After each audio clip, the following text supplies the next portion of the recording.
So I arrived in university to study theology, tall, gangly youth, believing basically that the Bible was the Word of God.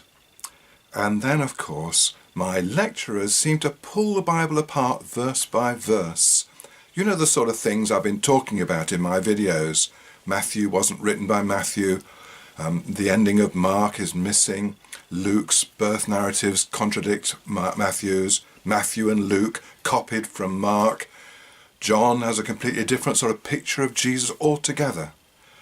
And not a single one of the Gospels was written by an eyewitness. So very slowly, the Bible began to turn to dust in my hands.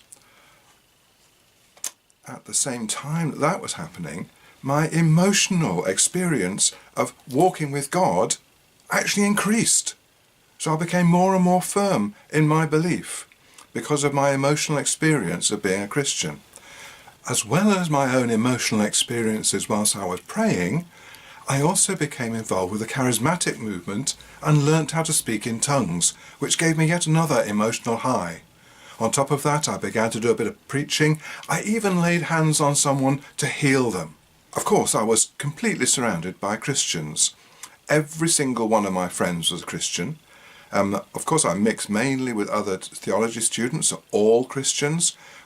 I went to the Christian Union. Of course, I went to church. I went to prayer meetings. I prayed every day. I discussed the Bible. So my emotional experience got greater and greater, whilst at the same time, my understanding of the Bible made it less and less believable. Now that's called cognitive dissonance, when you believe two contradictory things.